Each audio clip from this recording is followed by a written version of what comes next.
பிரியமான தேவ பிள்ளைகளே, இந்த மாலை வேலைக்காக உமக்கு நன்றி சோத்திரம். மறுபடியும் இந்த ஆண்டிலே நம்முடைய கர்த்தராகிய இயேசு கிறிஸ்துவின் நிமித்தம் இந்த லென்த்து நாட்களுக்குள் நாம் கடந்து செல்வதற்கு கர்த்தர் நம்மை அழைத்து செல்லும்படியாக இந்த ஆண்டுக்காக நாம் கர்த்தருக்கு நன்றி செலுத்த கடமைப்பட்டிருக்கிறோம். இந்த லென்த்து நாட்களிலே இன்றைக்கு நாம் பெரிய புதன் என்று அனுசரிக்க போகிறோம். இந்த நாட்களிலே விசேஷமாக நாம் மார்க் எழுதின புஸ்தகத்திலிருந்து சில தியானங்களை தியானித்து உங்களோடு வழி நடத்த கர்த்தர் நமக்கு கிருபை தருவீராக. நாம் கண்களை மூடி ஜெபம் செய்து நம்மை தாழ்த்தி கர்த்தருடைய கரத்திலே ஒப்பு கொடுப்போமாக. நாம் கண்களை மூடி ஜெபம் செய்வோமாக. எங்களை நேசித்து வழி நடத்துகிற அன்பின் தகப்பனே, எங்களுக்கு அப்பா பிதாவா இருப்பதற்காக உமக்கு ஸ்தோத்திரம். இயேசுவே, இந்த ஆண்டுக்குள் எங்களை வழி நடத்தினீர். இந்த ஆண்டிலும் இந்த லென்த்து நாட்களுக்குள் நாங்கள் கடந்து செல்லும்படியாக கிருபையாக நீர் எங்களுக்கு கொடுத்திருக்கிற இந்த ஆசீர்வாதத்திற்காக, ஸ்லாக்கியத்திற்காக, நன்மைக்காக உமக்கு நன்றி செலுத்துகிறோம் ஐயா. இந்த லென்த்து நாட்களிலே ஒவ்வொரு நாளும் உண்மை நாங்கள் தியானித்து உம்முடைய பாதத்திலே காத்திருக்கும்படியாக எங்களுக்கு நீர் கிருபை தருவீராக. இயேசுவே, உமக்கு நன்றி தகப்பனே. நீர் பரிசுத்தமானவர். எங்களுடைய எல்லா பாவங்களையும் மன்னிக்கும்படியாக கிருபையாக உம்முடைய கரத்திலே எங்களை தாழ்த்தி நாங்கள் அர்ப்பணிக்கிறோம் ஐயா. எல்லா இருதயங்களையும் அறிந்திருக்கிறீர், சிந்தனைகளையும் அறிந்திருக்கிறீர், பாவங்களையும் நீர் பார்க்கிறவராய் இருப்பதற்காக ஸ்தோத்திரம். இந்த மாலை வேளையிலே எங்களுடைய இருதயங்களை நோக்கி நீர் பார்ப்பீராக, எங்களுடைய சரீரங்களை நோக்கி நீர் பார்ப்பீராக, எங்களுடைய ஆவியை நோக்கி நீர் பார்ப்பீராக, எங்களுடைய சிந்தனைகளை நீர் நோக்கி பார்ப்பீராக. எல்லா பாவ கரைகளை துடைத்து கல்வாரி இரத்தம் எங்கள் மேல் தெளிக்கப்பட்டு எங்களை பரிசுத்தப்படுத்துவீராக. இந்த லென்த்து நாட்களே உம்மோடு நாங்கள் நெருங்கி ஜீவிக்க, உம்முடைய நிழலிலே நாங்கள் தங்கி இருக்க, உம்மோடு உறவு கொள்ள, உம்மோடு பேச கிருபை செய்வீராக. எங்களை பரிசுத்தப்படுத்தி அணைத்து கொள்வீராக. எங்களை முத்தம் செய்வீராக. உம்முடைய பிள்ளைகளாக எங்களை நீர் அபிஷேகித்து பரிசுத்தப்படுத்தி வழி நடத்துவீராக. இந்த லென்த்து நாட்களிலே நாங்கள் மார்க்கின் புஸ்தகத்தை சிந்தித்து தியானிக்கும் பொழுது ஆவியானவரே எங்களோடு பேசுவீராக. எங்களுக்கு நீர் கற்றுக் கொடுப்பீராக, எங்களுக்கு நீர் சொல்லி கொடுப்பீராக. இந்த நாட்கள் விசேஷமான நாட்களாக, கிருபை நாட்களாக எங்களை ஆட்கொண்டு வழி நடத்துவீராக. இயேசுவே, உமக்கு நன்றி. உம்முடைய நாமம் மகிமை அடைவதாக. எங்களை தாழ்த்துகிறோம், உம்மை நாங்கள் உயர்த்துகிறோம். இயேசுவின் நாமத்தில் ஜெபிக்கிறோம் பரலோகத்தின் பிதாவே, ஆமென். அன்பான தெய்வ பிள்ளைகளே, இந்த மாலை வேலைக்கு தெரிந்து கொள்ளப்பட்ட வேத பாகம் மார்க்கின் சுவிசேஷம் 1வது அதிகாரம் வசனங்கள் 12-13. மார்க்கின் சுவிசேஷம் 1 அதிகாரம் வசனங்கள் 12-13 நாம் முதலாவது வாசிக்க கேட்போம். மார்க் எழுதின சுவிசேஷம் முதலாம் அதிகாரம் வசனங்கள் 12-13. ஆவியானவர் அவரை வனாந்தரத்திற்கு போகும்படி ஏவினார். அவர் வனாந்தரத்திலே 40 நாள் இருந்து சாத்தானால் சோதிக்கப்பட்டு அங்கே காட்டு மிருகங்களின் நடுவிலே சஞ்சரித்து கொண்டிருந்தார். தேவ தூதர்கள் அவருக்கு ஊழியம் செய்தார்கள். ஆமென். தேவ ஜனமே, இந்த நாளிலே இந்த லென்த்து நாட்கள் நான் சொன்ன வண்ணமாக மார்க்கின் சுவிசேஷத்திலிருந்து செய்திகளே உங்களோடு பகிர்ந்து கொள்வேன். இன்றைக்கு இந்த 2 வசனத்திலே காணப்படுகிற ஒரு வார்த்தையை மையமாக உங்களோடு பேச ஆசைப்படுகிறேன். வசனம் 13 அங்கே குறிக்கப்பட்டிருக்கிறது 40 நாட்கள். 40 நாட்கள் என்கின்ற தலைப்பிலே உங்களோடு நான் பேச ஆசைப்படுகிறேன். தேவ ஜனமே, 40 நாட்கள் தேவனுக்கு ஒரு விசேஷமான காலகட்டமாக இருக்கிறது. தேவனுக்கு ஒரு ஆவிக்குரிய காரிய கட்டமாக அது காணப்படுகிறது. ஆகவே 40 நாட்கள் என்று சொல்லும் பொழுது அது தேவனுக்கு விசேஷமான ஒரு காலகட்டம். ஆவிக்குரிய வளர்ச்சிக்கும் ஒரு விசேஷமான காலகட்டமாக இருக்கிறது. அதே போல நமக்கு லென்த்து நாட்கள் 40 நாட்கள் நியமிக்கப்பட்டிருக்கிறது. இன்று தொடங்கி நாம் ஈஸ்டர் உயிர்த்தெழுத பண்டிகை அனுசரிக்கும் வரைக்கும் 40 நாட்கள் லென்ட்டு நாட்கள் என்று குறிக்கப்பட்டிருக்கிறது. எப்பொழுது தேவன் ஒரு விசேஷித்த காரியத்தை செய்ய விரும்பினால் அவர் 40 நாள் எடுத்து கொண்டிருப்பதே நாம் வேதாகமத்திலே பார்க்கலாம். ஆகவே இந்த நாளிலே, இந்த சாம்ப புதன் ஆராதனிலே, லென்த்து நாளிலே முதல் செய்தியாக சில 40 நாட்கள் சம்பவங்களை குறித்து நாம் வேதத்திலே சிலவற்றை ஆராய்ந்து கற்றுக்கொள்ள கர்த்தர் நமக்கு கிருபை செய்வாராக. முதலாவது நாம் வாசிக்க கேட்போம். ஆதியாகமம் 7வது அதிகாரம் வசனம் 12. ஆதியாகமம் 7:12. 40 நாள் இரவும் பகலும் 40 நாள் இரவும் பகலும் பூமியின் மேல் பெருமழை பெய்தது. பெருமழை பெய்தது. முதலாவது 40 நாட்கள் என்று சொல்லும் பொழுது அது சுத்திகரிப்புக்கு ஒரு அடையாளமாய் இருக்கிறது. 40 நாட்கள் சுத்திகரிப்புக்கு ஒரு சின்னமாக, அடையாளமாக விளங்குகிறது. நோவாவுடைய நாட்களிலே பாவம் பெருகிற்று. ஆண்டவர் மனஸ்தாபப்பட்டார்.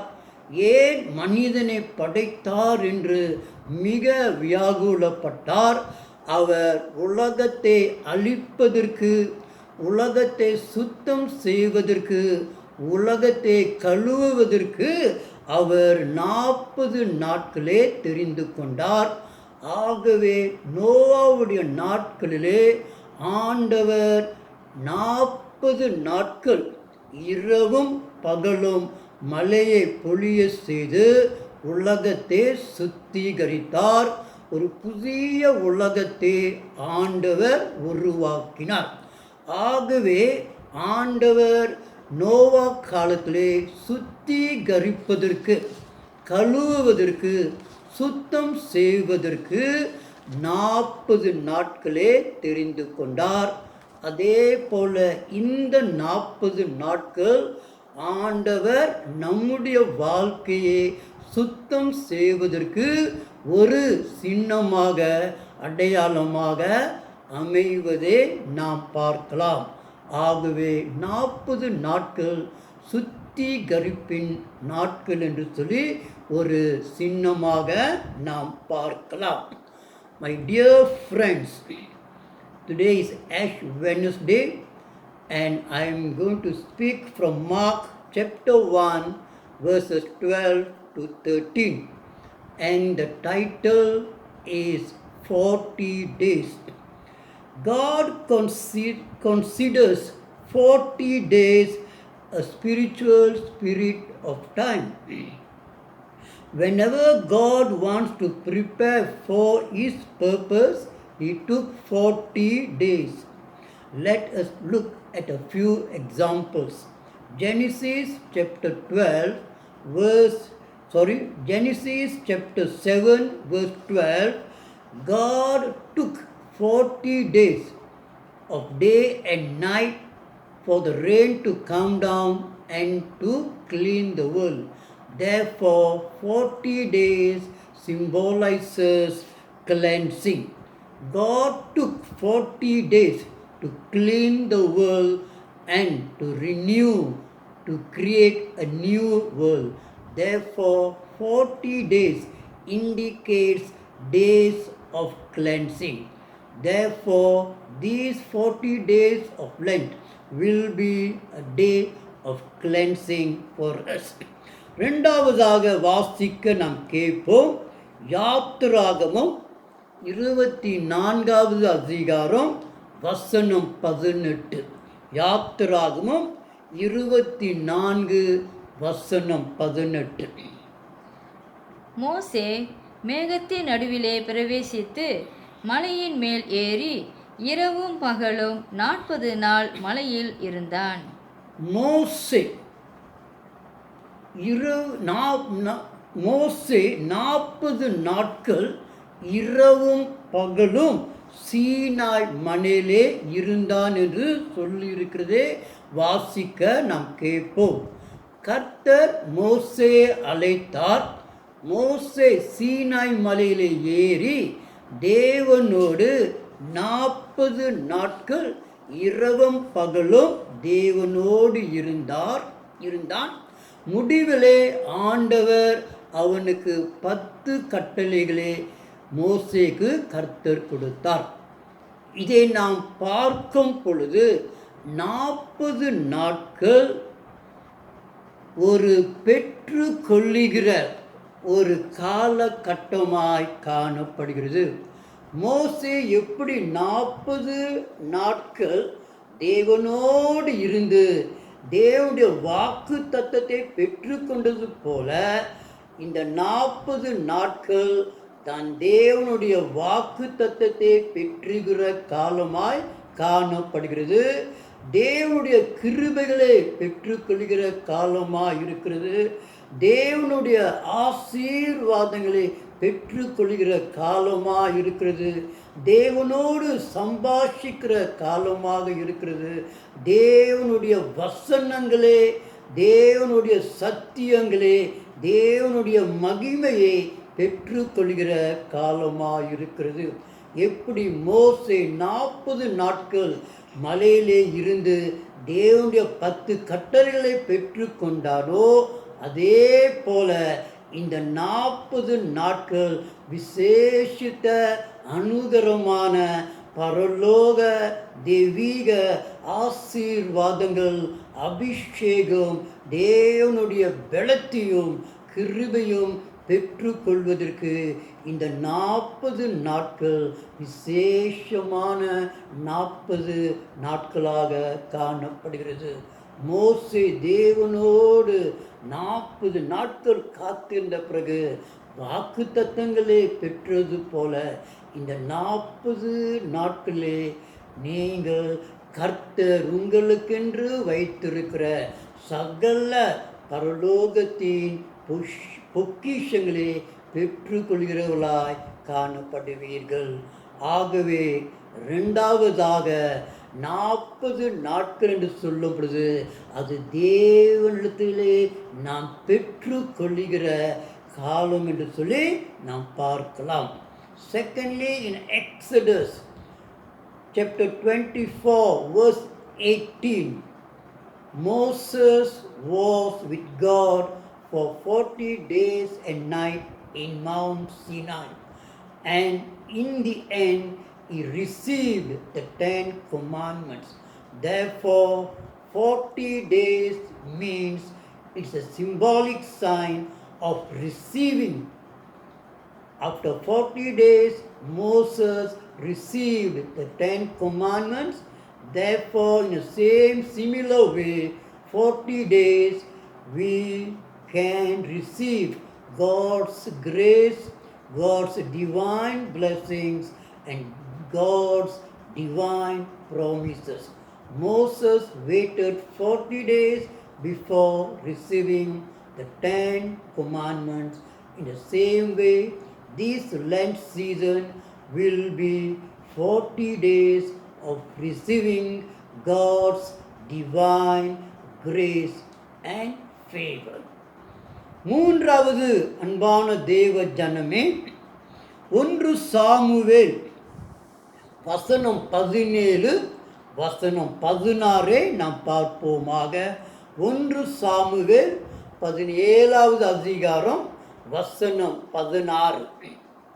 அந்த பெலிஸ்தன் காலையிலோ மாலையிலோ 40 நாள் வந்து வந்து நிற்பான். கோலியாத் தாவீதோடு யுத்தம் பண்ணுவதற்கு முன்னே 40 நாள் ஒவ்வொரு நாளும் தாவீதுக்கு முன்பதாக, இஸ்ரவேல் ஜனங்களுக்கு முன்பதாக சவாலிட்டு அவன் ஆயத்தப்படுத்தி இருந்தது போல, ஆண்டவர் தாவீதை ஆயத்தப்படுத்துவதற்கு, தாவீதை பலப்படுத்துவதற்கு, தாவீத் மேல் தேவன் நாமத்தை அபிஷேகிப்பதற்கு, தாவீது கோலியாத்தை சந்திப்பதற்கு ஆண்டவர் தாவீதை ஆயத்தப்படுத்தின நாட்கள் 40 நாட்கள். ஒவ்வொரு நாளும் கோலியாத் சவால் விட மறுபக்கத்திலே 40 நாட்கள் ஆண்டவர் தாவீதை தேவன் நாமத்தினாலே பலப்படுத்தி திறப்படுத்தி அவனை யுத்தத்திற்கு, அந்த சண்டைக்கு ஆயத்தப்படுத்தினார். ஆகவே 40 நாட்களை நாம் பார்க்கும் பொழுது ஆண்டவர் தாவீதை பலப்படுத்தி ஸ்திரப்படுத்தி ஆயத்தப்படுத்தின நாட்களுக்கு ஒப்பிட்டு பார்க்கலாம். ஆகவே 40 நாட்கள் ஆயத்தப்படுத்துகிற நாட்கள் என்று சொல்லி நாம் விசுவாசிக்க வேண்டும், ஏற்றுக்கொள்ள வேண்டும். தாவீது எப்படி 40 நாட்கள் ஆயத்தமாக இருந்த பிறகு யுத்தத்திலே கோலியாத்தை முறியடித்து கொன்றானோ, அதே போல இந்த லென்த் 40 நாட்கள் ஆண்டவர் நம்மை விசேஷித்தமாக ஆவிலே பலப்படுத்துகிறவர்களாய் இந்த 40 நாட்கள் அமையும் என்று சொல்லி ஒரு ஒப்பீடு நாம் அங்கே பார்க்கலாம். நமக்கும் பிசாசுக்கும் யுத்தம் உண்டு. இந்த யுத்தத்தை வெல்வதற்கு இயேசுவின் நாமத்தை நாம் தரித்து கொள்ள வேண்டும். இந்த இயேசுவின் நாமத்திலே நாம் பலப்பட வேண்டும். ஆகவே 40 நாட்கள் ஆண்டவர் தாவீதை பலப்படுத்தி சத்துருவாகிய கோலியாத்தை மேற்கொண்டது போல இந்த 40 நாட்கள் ஆண்டவர் நம்முடைய ஆவிக்குரிய வாழ்க்கையை பலப்படுத்தி ஸ்திரப்படுத்தி உறுதிப்படுத்தி நாம் பிசாசோடு மோதுவதற்கு, ஜெயம் கொள்வதற்கு, மேற்கொள்வதற்கு இந்த 40 நாட்கள் நம்முடைய வாழ்க்கையிலே ஆண்டவர் நம்மை ஆயத்தப்படுத்துகிற நாட்களாக கர்த்தர் நமக்கு அனுகிரகம் செய்வாராக. Thirdly, in 1 Samuel chapter 17 verse 16, we can see in the life of David 40 days God prepared him to fight the giant called Goliath. It took 40 days to strengthen David to face Goliath. In the same way, these 40 days of Lent are days for our strengthening, for our days of preparing ourselves to fight against the devil. Therefore, 40 days of Lent will strengthen us and we will be prepared to face the devil and to win the works of the devil. Therefore, 40 days is a symbol of preparation. Therefore, God prepared 40 days, and God is going to prepare all of us for the 40 days to fight against the evil one, the devil. நான்காவதாக யோனாவின் புஸ்தகம் 3வது அதிகாரம் வசனம் 4 வாசிக்க கேட்போம். YONO 3வது அதிகாரம் வசனம் 4 வாசிக்க நாம் பார்ப்போம். யோனா நகரத்தில் பிரவேசித்து ஒரு நாள் பிரயாணம் பண்ணி இன்னும் 40 நாள் உண்டு, அப்பொழுது நினிவே கவிழ்க்கப்பட்டு போம் என்று கூறினான். நான்காவதாக யோனா 3ஆம் அதிகாரம் 4வது வசனத்திலே 40 நாட்கள் சொல்லுது. மனம் திரும்புகிற காலகட்டம், மனம் திரும்புகிற நாள் என்று சொல்லி அது பொருளாகும். ஆண்டவர் யோனாவை நோக்கி யோனாவை சொல்லுகிறார், நான் நினிவேயை அழிக்கப் போகிறேன். நினிவே ஜனங்கள் மிகுந்த பாவம் செய்து மனஸ்தாபப்படுகிறேன். நினிவே ஜனங்களை அழிக்கப் போக சொல்லி யோனாவை நினிவேக்கு ஆண்டவர் அனுப்புகிறார். பிறகு ஆண்டவர் மனஸ்தாபப்பட்டு யோனா கிட்ட சொல்றாரு, இந்த ஜனங்களுக்காக, இந்த நினிவே ஜனங்கள் மனம் திரும்ப வேண்டும் என்று சொல்லி நீ 40 நாட்கள் சுவிசேஷம் அங்கே சொல்லும்படியாக, ஜனங்கள் மனம் திரும்பும்படியாக, மனம் திரும்புதலுக்காக நீர் ஊழியம் செய்ய வேண்டும், பிரசங்கம் செய்ய வேண்டும் என்று சொல்லி ஆண்டவர் நினிவே ஜனங்களுக்கு 40 நாள் மனம் திரும்புவதற்கு அவர் 40 நாட்களே தெரிந்து கொண்டார். அதே போல் அன்பான தேவ பிள்ளைகளே, இன்றைக்கு நமக்கு முன்பதாக 40 நாட்கள் ஆண்டவர் வைத்திருக்கிறார். ஒவ்வொரு நாளும் நம்முடைய பாவங்களே தேவனுக்கு முன்பதாக அறிக்கையிட்டு நாம் நம்முடைய பாவங்களுக்காக மன்னிப்பை பெற்று கொள்ளும்படியாக இந்த 40 நாட்கள் ஒரு அடையாள நாட்களாக காணப்படுகிறது. எப்படி 40 நாட்கள் மனம் திரும்புதலை குறித்து யோனா பிரவேசித்து அந்த பட்டணம் தேவனால் மீட்கப்பட்டது போல இந்த 40 நாட்கள் நமக்கு ஆண்டவர் கிருபையாய் கொடுக்கிற மனம் திரும்புகிற நாள்.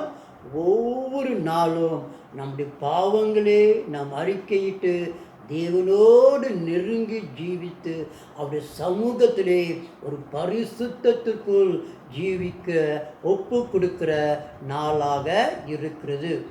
ஆகவே 40 நாட்கள் மனம் திரும்புகிற நாட்கள் என்று சொல்லி மனம் மாறுதலுக்குள் அழைத்து செல்கிற ஒரு காலகட்டம் என்று சொல்லி நாம் பார்க்கலாம்.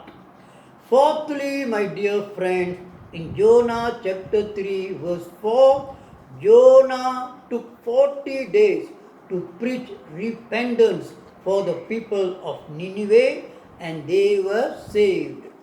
In a similar way, 40 days symbolizes days of repenting.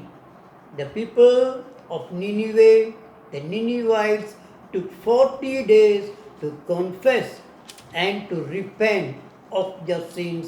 In the same way, 40 days symbolizes the days of repenting. These 40 days of Lent is a time to search ourselves and to repent and to turn to God. கடைசியாக அப்போஸ்தலர் 1 அதிகாரம் வசனம் 3 வாசிக்க கேட்போம். அப்போஸ்தலர் 1 அதிகாரம் வசனம் 3. அவர் பாடுபட்ட பின்பு 40 நாள் அளவும் அப்போஸ்தலருக்கு தரிசனமாகி தேவனுடைய ராஜ்யத்துக்குரியவைகளை அவர்களுடனே பேசி அநேகம் தெளிவான திருஷ்டாந்தங்களினாலே அவர்களுக்கு தம்மை உயிரோடு இருக்கிறவராக காண்பித்தார்.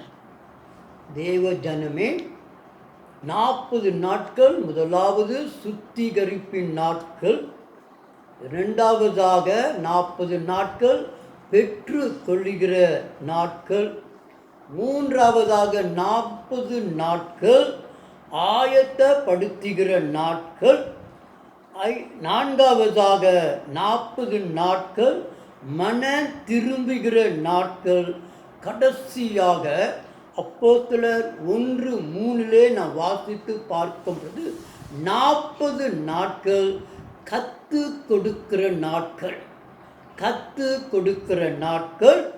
இயேசு மரித்து பரலோகத்திற்கு ஏறி செல்வதற்கு முன்னே 40 நாட்கள் சீஷர்களோடு உயிர் தெழுந்து பூமியிலே வாழ்ந்து இந்த சீஷர்களுக்கு 40 நாட்கள் தேவனுடைய ராஜ்யத்தை குறித்து திட்டம் தெளிவாக போதித்து எல்லா தேவ ரகசியங்களையும் அவருக்கு வெளிப்படுத்தினார். எல்லா ரகசியங்களையும் வெளிப்படுத்துவதற்கு கத்து கொடுப்பதற்கு இயேசு தெரிந்து கொண்டது 40 நாட்கள். ஆகவே 40 நாட்கள் எப்படி இயேசு சீஷர்களோடு இருந்து அவர்களோடு பேசி அவருக்கு வேண்டிய விளக்கங்களையும் தெளிவையும் கொடுத்தது போல, கர்த்தருடைய பிள்ளைகளே, இந்த 40 நாட்கள் ஆண்டவரோடு நீங்கள் நெருங்கி இருக்கும் பொழுது அவர் உங்களோடு பேசுவார். தெளிவான உங்களுக்கு தெரியாதவர்களை கற்றுக் கொடுத்து நீங்கள் எப்படி ஜீவிக்க வேண்டும், வாழ வேண்டும், வளர வேண்டும் என்று சொல்லி இயேசு உங்களுக்கு கத்து கொடுக்கிற நாள் என்று சொல்லி நாம் பார்க்கலாம். சீஷருக்கு ஒரே பயம், இயேசுக்கு பிறகு என்ன செய்ய சொல்லி அவர்கள் தடுமாறி கொண்டிருக்கின்ற வேளையிலே, அவர்கள் பயத்தோடு இருக்கிற வேளையிலே இயேசு கிறிஸ்து உயிர் தெழுந்து 40 நாட்கள் கூட இருந்து அவருக்கு பிறகு என்ன ஊழியம் செய்ய வேண்டும் என்று சொல்லி அவர்களை பலப்படுத்தி ஸ்திரப்படுத்தி அவர்களுக்கு கற்றுக் கொடுத்தது. அவர் எடுத்துக்கொண்ட காலகட்டம் 40 நாட்கள். ஆகவே 40 நாட்கள் ஆண்டவர் நமக்கு கற்றுக் கொடுக்கிற ஒரு தன்மையின் காலமாக காணப்படுகிறது. My dear friends, the last point is seen in Acts chapter 1 verse 3, when Jesus taught the disciples after 40 days rising from the dead, and he taught them about the kingdom of God, and he prepared the disciples for the ministry to come after his death, and he taught about the kingdom of God. Therefore 40 days symbolizes the days of teaching. My dear friends in Christ, 40 days symbolizes cleansing, days of receiving, days of preparing, days of repenting, and days of teaching. So let this Lent season be a meaningful and a spiritual one to each one of you. தேவ பிள்ளைகளே, இந்த length நாட்கள், சுத்திகரிப்பின் நாட்கள், பெற்று கொள்ளுகிற நாட்கள், ஆயத்தப்படுத்துகிற நாட்கள், மனம் திரும்புகிற நாட்கள், போதிக்கிற நாட்களாக காணப்படுகிறது. நாம் இந்த வண்ணமாக இந்த நாட்களே நாம் கழித்தால் அது தேவனுக்கு மிக பிரியமாயிருக்கும். கர்த்தர் இந்த லென்த்து நாட்களிலே நம்மை ஆசீர்வதித்து தொடர்ந்து வழி நடத்துவாராக. கர்த்தருடைய நாமம் மகிமை அடைவதாக. நம்ம எல்லோரும் கண்களை மூடி இந்த லென்த்து நாட்களுக்கென்று நம்முடைய வாழ்க்கையை நாம் ஒப்பு கொடுப்போமாக. கண்களை மூடி நாம் ஜெபம் செய்வோமாக. இயேசுவே, இந்த மாலை வேலைக்காக உமக்கு நன்றி. 40 நாட்கள் முதலாவதாக சுத்திகரிப்பின் நாட்கள். உலகத்தை சுத்தம் செய்வதற்கு நீ தெரிந்தெடுத்த காலகட்டம் 40 நாட்கள். அதே போல் எங்களுடைய வாழ்க்கையும் சுத்திகரிப்பதற்கு இந்த நாட்களே எங்களுக்கு நீர் பயன்படுத்தி கொடுக்கும்படியாக ஜெபித்து ஒப்பு கொடுக்கிறோம். 40 நாட்கள் நாங்கள் பெற்றுக்கொள்கிற நாட்கள். மோசே 10 கட்டளையை பெற்றுக்கொண்டது போல இந்த லென்த்து நாட்களே பரலோகத்தின் அபிஷேகத்தையும் ஆசீர்வாதத்தையும் வல்லமையும் தயவையும் கிருபையும் பெற்றுக்கொள்கிற நாட்களாக எங்களுக்கு நீர் ஆசீர்வதித்து தருவீராக. 40 நாட்கள் ஆயத்தப்படுத்துகிற நாட்கள். தாவீதை நீர் 40 நாட்கள் ஆயத்தப்படுத்தினது போல இந்த 40 லென்த்து நாட்களிலே நாங்கள் ஆயத்தப்படுத்தும்படியாக எல்லா பிசாசுடைய கிரியைகளை மேற்கொள்வதற்கு, எங்களுடைய மாம்சத்தின் இச்சைகளை மேற்கொள்வதற்கு, எங்களுடைய பாவத்தில் நாங்கள் மேற்கொள்வதற்கு எங்களை ஆயத்தப்படுத்தும்படியாக இந்த ஆயத்த நாட்களுக்காக உமக்கு ஸ்தோத்திரம். இயேசுவே, 40 நாட்கள் நினிவே ஜனங்கள் மனம் திரும்புவதற்கு நீர் கொடுத்த நாட்கள். அவர்கள் மனம் திரும்பினாலே அந்த பட்டணத்தை அழிக்காமல் காணப்பட்டீர் ஆண்டவரே. அதே போல் இந்த 40 நாட்கள் எங்களுடைய எல்லா பாவங்களையும் மன்னித்து எங்களை நீர் கழுவி சுத்திகரித்து பரிசுத்த ஆவியின் நிறைவுக்குள் எங்களை வழி நடத்துகிற மனம் திரும்புகிற நாட்களாய் ஆசீர்வதித்து நீர் தருவீராக. கடைசியாக 40 நாட்கள் போதிக்கிற நாட்கள். இந்த 40 நாட்கள் இயேசுவே நீ சீஷர்களோடு இருந்து போஷித்தது போல எங்களுக்கு கத்து தருவீராக, எங்களோடு பேசுவீராக, எங்களுக்கு நீர் சொல்லி தருவீராக.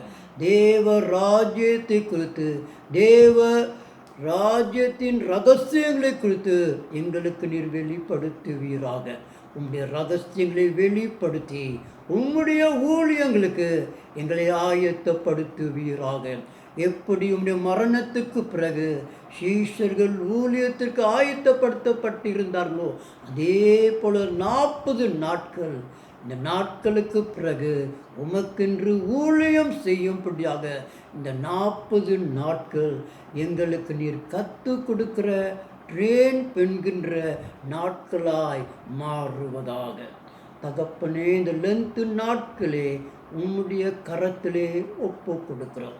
எங்களை சுத்திகரிக்கவும், நாங்கள் உம்முடைய ஆசத்தை பெற்றுக்கொள்ளவும், ஆயத்தமாய் ஜீவிக்கவும், மனம் திரும்பி உமக்கென்று ஊழியம் செய்யும்படியாய் ஒப்பு கொடுக்கிற நாட்களாக ஆசீர்வதிப்பீராக. உம்முடைய பிள்ளைகளுடைய எல்லா பாவங்களையும் மன்னிப்பீராக, எல்லா குறைவுகளையும் நீக்குவீராக. ஒவ்வொரு நாளும் இந்த பாதத்திலே காத்திருந்து உம்முடைய சமாதானத்தையும் சந்தோஷத்தையும் நிறைவையும் பெற்றுக்கொள்வீராக. ஒவ்வொரு குடும்பத்திற்காக நன்றி. கண்ணீர்களை துடைப்பீராக, பாரங்களை சுமந்து கொள்வீராக, அவருடைய வேதனைகளை நீங்கி போக செய்வீராக. இயேசுவே, உமக்கு நன்றி. ஒவ்வொரு குடும்பத்திலும் இந்த நன்மையும் கிருபையும் எப்பொழுதும் தொடரும்படி ஆசீர்வதிப்பீராக. ஆகாரத்தை நீர் கூட்டி கொடுப்பீராக, அப்பத்தையும் தண்ணீரையும் கொடுத்து போஷிப்பீராக. இயேசுவே, உமக்கு நன்றி. இந்த லென்த்து நாட்களிலே நாங்கள் உம்மோடு ஜீவிக்க கிருபை தாரும். இந்த சமாதானம் எங்களோடு இருப்பதாக. சகல துதிகன மகிமை இயேசுவுக்கு செலுத்தி இயேசுவின் நாமத்தில் ஜெபிக்கிறோம் பரலோகத்தின் பிதாவே, ஆமென். என் ஆத்துமாவே கர்த்தரை சோத்திரி, என் முழு உள்ளமே அவருடைய பரிசுத்த நாமத்தை சோத்திரி. என் ஆத்துமாவே கர்த்தரை சோத்திரி, அவர் செய்த சகல உபகாரங்களையும் மறவாதே, ஆமென். ஆமென். கர்த்தர் உங்கள் ஒவ்வொருவரையும் ஆசீர்வதித்து வழி நடத்துவாராக. ஆமென்.